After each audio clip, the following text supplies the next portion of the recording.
also use the opportunity, Mr. Speaker, to borrow a word of our president. When he spoke then, he said, let the government allow the poor to breathe.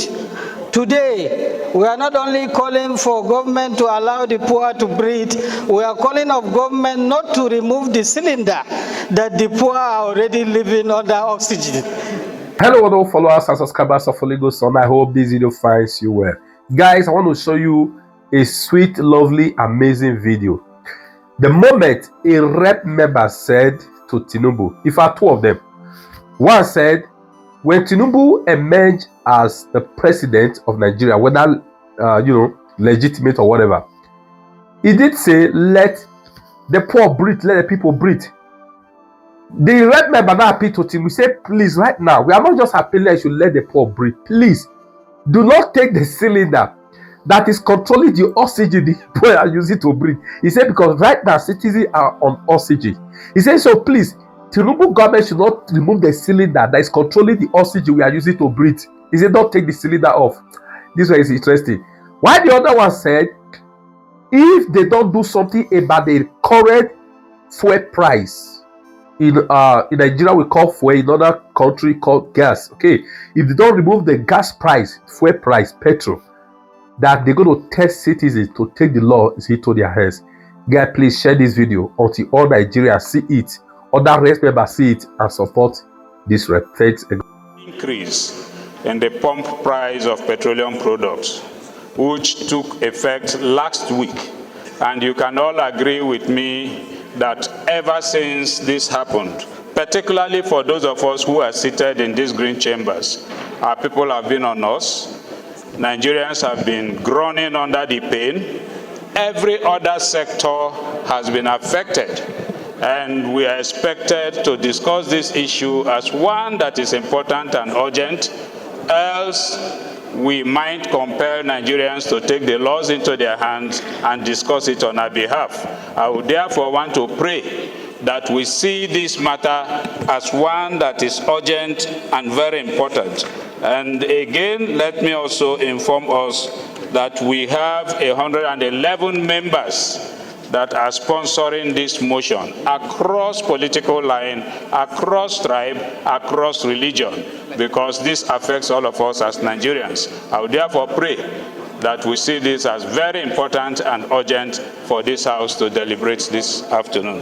Thank you, Mr. Speaker. My name is Honorable Dr. Patrick Umar. I represent the entire people of Ikorekbene, Esienudim, Oborokara Federal Constituency, my proud son of Akwa Ibom State. The Speaker, I rise to second the motion that this is urgent enough to be taken by no less a member than the minority leader of this House. I so second. Those in support of the motion should say aye. Aye. Those against should say nay. The ayes have it. The second leg. Honorable Agilo. Can't say anything today. Thank you, Your Excellency, Mr. Speaker, the Ian Zazo, GCOM. My name is Umar Agilo. I'm a member representing Makarpi and Kudan Federal Constituency. I am from the northwestern Nigeria of Kaduna State. I rise to second the very important motions like this, ably moved by my leader. Mr. Speaker, my dear colleagues, I so second. Thank you, sir. Those in support of this motion should say aye. Aye. Those against should say nay. The ayes have it. Rabuchenda, please proceed. Thank you, sir. Mr. Speaker, with your kind permission, may I read the motion? I'm cooking gas in the country. The House, aware that Nigeria as an oil-producing nation has historically relied on petroleum product and cooking gas, LPG, as essential sources of energy for both domestic and industrial purposes.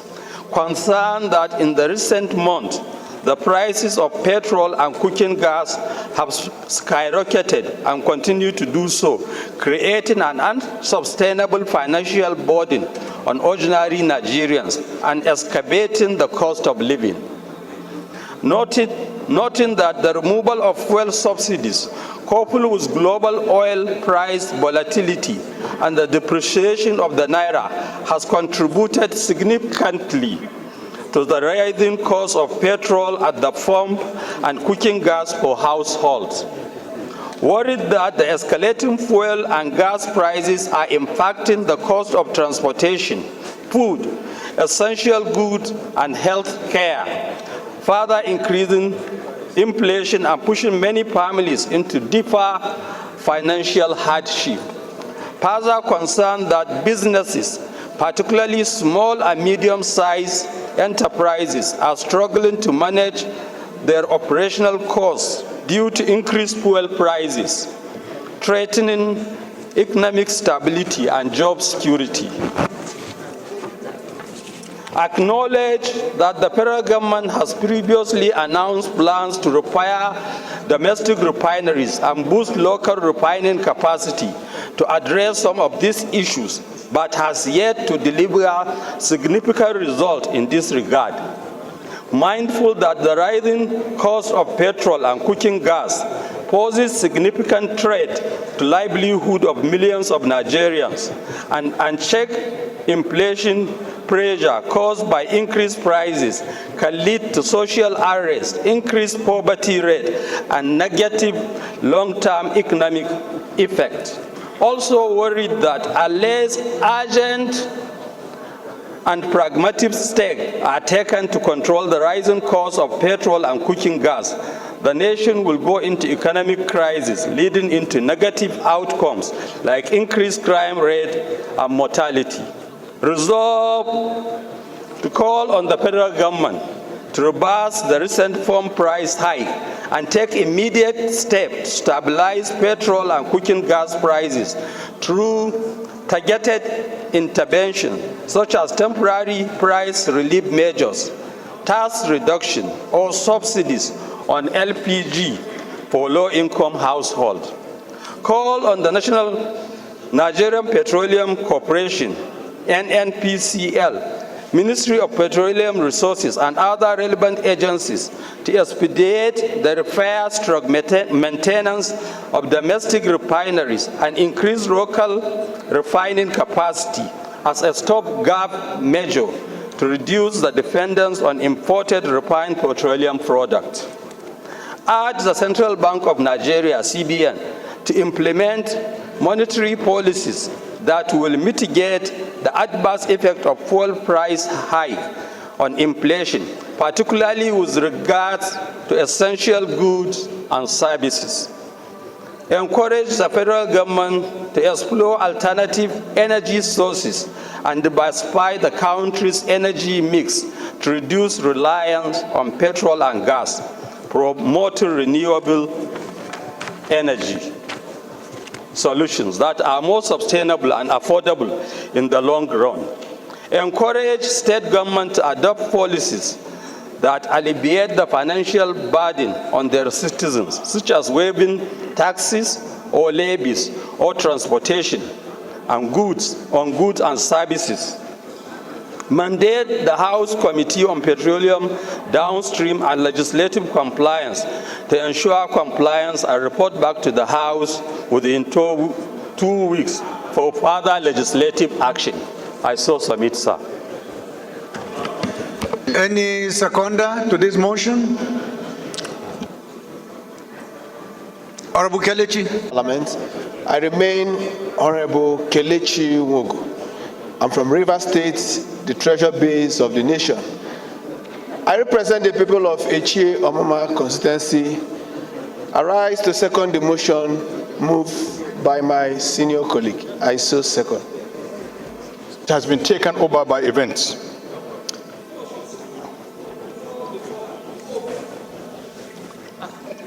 Contribution. Just a minute. Order, please. No problem. It's a general problem, so we take it anyway. Thank you, Mr. Speaker, for doesn't protecting matter. me. You understand? Mr. Speaker, Once the he speaks, he will minority have the opportunity are trying to speak. harass people. He's been intimidated by your... Mr. Speaker, this motion has been taken over by events based on the resolution and the directives of this House. This House, I could remember, established a committee to look holistically the oil industry, the issues surrounding it, establish a joint committee between the House and the Senate to look at all these issues. And God so kind, the minority leader is a member of that committee. Okay. So it's like we're turning the clock hand behind and trying to complicate the resolution, the directives, and the workings of that committee. Because it's part of the resolution of the House to look at these issues when the TOR, the terms of reference, was given to that committee, which I am a member, which the minority leader is a member. Okay, what is your point of order, Abdul Samad? Please. Which is the rules of debate, Mr. Speaker, which you have already instructed that based on this order, that those for the motion should speak first and whoever is against should go based on the order. So, Honorable Speaker, honorable colleagues,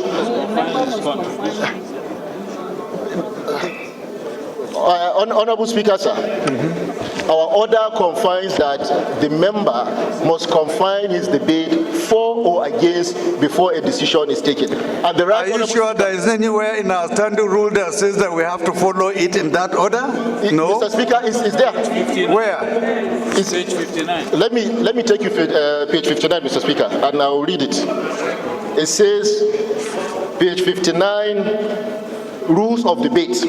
A member shall not read his speech save if he's moving a motion. 1.4. A member must confine his contributions to the subject under discussion and may not introduce any matter irrelevant thereto.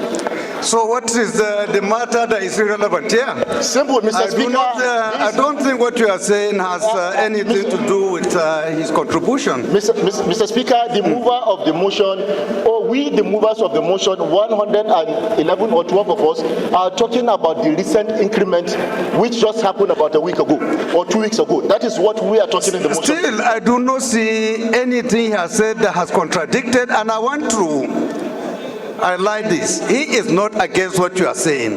What he's saying is that based on the mandate and terms of reference given to an earlier ad hoc committee, he believes that such issue is already part of the mandate given. No, it's not. Just an opinion. It's not. He's not criticizing, he's not saying anything against. It's not, sir. You understand? Sir, the increment was done after that resolution was taken.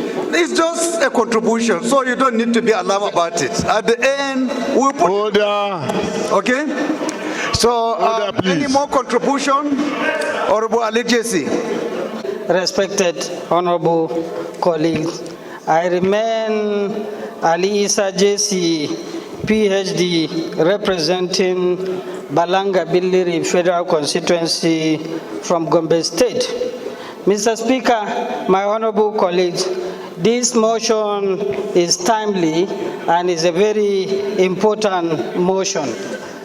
Today, because of the increase in the fuel prices, a lot of prices have escalated. Prices of food items, prices of transportations, and even healthcare services. I am happy that this house, that is the People's House, more than 100 members decided to bring this notice so that government should look at this with a human face. Mr. Speaker, Section 14(2)(b) of our Constitution clearly stated that the primary purpose of any government is to provide security and welfare of the people. Our concern should be the welfare of Nigerians, which I believe is not only in my constituency that the masses or the poor or the people are suffering. I believe most of the constituencies, people are suffering because of this increase. Let me also use the opportunity, Mr. Speaker, to borrow a word of our president. When he spoke then, he said, let the government allow the poor to breathe. Today, we are not only calling for government to allow the poor to breathe, we are calling of government not to remove the cylinder that the poor are already living under oxygen. If you remove the cylinder, we are not talking about breath, we are talking about taking people's life. Government have to put human face. Government should listen to Nigerians. Whatever it will cause, whatever policies that can cause hardship to Nigerians, government should look at it and review it and allow the poor to breathe. I appeal to all members to give all the necessary support to this very important and timely bill. Thank you, Mr. Speaker, and I believe that since this motion is sponsored by all members of this House, that comprises of all political parties, a lot of members of this House, 101 members, 111 members in this House signed to support this motion. I believe they are speaking for their constituents. If there is any member that believes his constituents want the fuel price to keep on increasing, Leader, I think you are going out of context. Thank you, Mr. Speaker. God bless you all. Yes, my dear Chair. There is no member in this House that does not feel and empathize with his constituents. I appreciate the motion moved by 111 members, but what I would expect the minority leader to do is to amend his motion to read that the Joint Committee of the House and Senate that's already mandated to take care of this situation should speedily get to work. Thank you, Mr. Speaker. Honorable members, Yusuf Gagdi, PhD is my name. I represent Panshinkanke Kanam, Federal Constituency of Plateau State. Mr. Speaker, yes, it is a nice motion, very perfect and well fitted in these chambers, because it is a motion that speaks for Nigerians and the situations that Nigerians are passing through. Mr. Speaker, just to remind this House of our primary responsibility, we know, but for the purpose of stating the obvious, we are to make laws for peace, order, and good governance. And what is good governance? The interest, the livelihoods, what Nigerians should benefit, what is being defined as a good governance. So therefore, when we are to speak for Nigerians, to call the attention of government in doing things in such a manner that should improve the life of Nigerians, Mr. Speaker, that is apt. It's allowed. And more so, this is a chamber that is meant for people to ventilate their opinions, whether you agree with one another or you do not agree with one another. At the end, the position of your law prevailed. I'm lost a little bit that I want my colleagues to think within the line of the last speaker, including the motion mover at the same time. Nobody is against any moves that will better the lots of the Nigerian people. Mr. Speaker, we are here to represent our people, the interests of those local people on the street. This is what we are here for. So, PIA is a creation of the National Assembly. It's a creation of this House of Representatives. The sector is being deregulated. But in times of debating on how to adjust the speed limit of government to come to the aid of the common man on the street, we should avoid politics. We produce an act, a bill, here in the 9th Assembly, signed by the President. It becomes a law. And the sector is being deregulated by that law. And what is deregulation? Have we studied the deregulation? But again, inasmuch as a law exists, the consequences of the discharge of that law on the common man must be addressed, and we must speak about it. And I think that is the intention of this motion. So I'm calling our attention. One, does the regulation allow the price of petroleum product to be different in Lagos, in Abuja, in Jos, in Katsina, in Gombe? If the regulation allow that, why is the law, PIA bill that is being passed is now an act? Is it being respected by the public office holders appointed by this government to ensure decorum in that sector? If it is not, Mr. Speaker, our priority is on the suffering that our citizens are being felt and are being faced on the street. It is very important for us to draw a line where the interest of our citizen is being subjugated to all kinds of things. We try to come to the aid of the people. And again, Mr. Speaker, our colleagues should equally consider if there was a position mandating a committee to do this job, there is no gainsay, rhythm rolling, deliberating on an issue that decisions have already been taken about. Thank you and God bless you. I represent the good people of Njiko, Kano, Chadunukofia from Anambra State. I want to say that I'm totally in support of this motion, as it were. I want to draw the attention of all of us that in this recent past, the federal government gave a minimum wage of 70,000 a month. And just a week or two ago, there's an increase of fuel price. And I'm telling you from personal experience, my driver, I approved his transport of 3,000 transportation a day, has come up with a bill of 6,000 transportation a day just to come to work. And all these things is affecting the entire stress of our people. What does this dovetail to?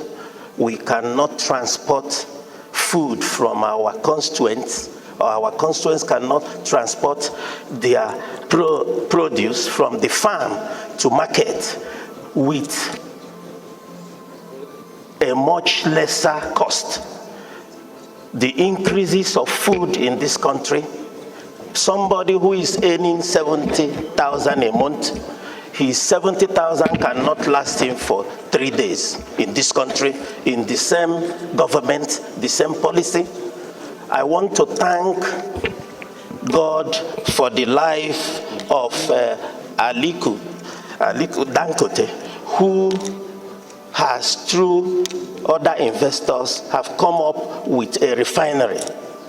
I want us to pressurize on the government, because not all countries that produces petroleum are in OPEC. We need to review our OPEC policy.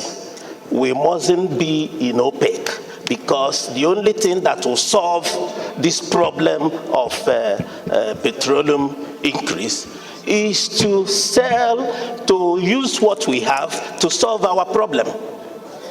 In other words, I'm advocating that NNPC, the government, should, as a matter of policy, Mr. Speaker, to sell our crude oil we produce to Dangote at a reduced foreign exchange. Because their hands are tied, we will have to review the policy we have with OPEC. We mustn't be there. We have crude oil. Dangote must be giving our crude oil at a reduced foreign exchange, not on international standard. Thank you, Mr. Speaker. Thank you. Dr. Patrick? Thank you, Your Excellency. Esienudim, Oborokara Federal Constituency. Mr. Speaker, I'm a proud son of Akwa Ibom State. My contribution is simple. Let me first and foremost commend the minority leader for coming up with this motion. It is particularly very urgent, and it touches directly on the welfare of Nigerians. But then we cannot make a caricature of the parliament by proliferating ad hoc committees to solve problems, whereas this same house has in its creation mandated a committee or an ad hoc committee to investigate issues or concerns in the petroleum industry. So let me say this in a hurry that I align with the submissions of my friend, Honorable Olumide Oshoba, that the motion in itself should be amended to reflect that in its relief, the ad hoc committee of this House, which is a joint committee of the House and the Senate, be mandated to look into these issues as raised in the motion moved by the minority leader. There is no need to belabor the issues because we are all aware that the issue with fuel increase in prices affects every Nigerian and affects the prices of goods at the market. And so we are at home with the issues, but then we should submit that the ad hoc committee of this House, which is a joint committee with the Senate, be allowed to look into these issues to help Nigerians. Thank you, Mr. Speaker. Every responsible, responsive government or public office holder must listen to the feelings and yearnings of the people that you serve. I will also want to say that laws are made for man, not man for law. Again, for every law, there is the letter of the law and the spirit of the law. I'm saying this because of the argument of PIA. Yes, PIA has provided for deregulation, but what is the spirit behind PIA? Is it the same spirit that Nigerians are feeling today? Was that the reason why we enacted PIA? No. The answer is clear that it is no. And therefore, in implementing every law, we must look at the spirit behind it. And that's why we are saying, yes, deregulation is part of what we have yearned for, but how do we implement it with less burden on the Nigerian people? And that is the essence of the motion that we have brought. So we are not saying that we should completely abandon the PIA that we have passed as a law. But in implementing it, it must have human face. We must consider Nigerians in course of implementation. Now, aside that, we have a joint committee. I'm not particularly averse to amending the prayers of the motion. But also be aware that the joint committee of this House and Senate is not servicing the House alone. The House is debating this issue this morning. And I believe that a resolution of the House should be implemented by the House. Yes. And so we should look at it from that angle. Senators are not here. They are not making contributions in this debate. I don't know how right. Leader, I assure you, this is a common issue and we'll make it work. We'll talk to the Senate counterpart and ensure that this particular aspect is integrated in the deliberations of the joint committee. So please go ahead and move. But my dear colleagues, finally, I want to pray and urge us that in the interest of our nation, as Nigerians and as parliamentarians, that there is need for us to support this motion to ameliorate, reduce the sufferings of our people. Thank you, sir. So are you moving for the amendment to refer this motion to an ad hoc committee? I'm moving, sir. Amendment. I just want to be guided with the position of the minority leader because you didn't talk. I'm not moving for an amendment, but what I have just said is that whatever decision the House takes, I will comply with the majority decision. Amendment. Anyone who wants to amend? Colleagues, I remain Abdussamad Dasuki, representing Kebetambual from Sokoto State and one of the co-sponsors of this all-important motion to support the Nigerian people. My amendment is that prayer 6 The prayer 6 here reads that the House Committee on Petroleum, Downstream and Legislative Compliance to ensure compliance and report back. My amendment is we take it from that committee and move this motion to the committee, the ad hoc committee, the House of the Joint House. No. Honorable Speaker, sir, my amendment, sir, is we move it to the ad hoc committee that was set up by this chamber. That is what I move. It's not joint, no, it's the House Committee. Any seconder to this? A seconder. Instructed is to second because it was already proposed.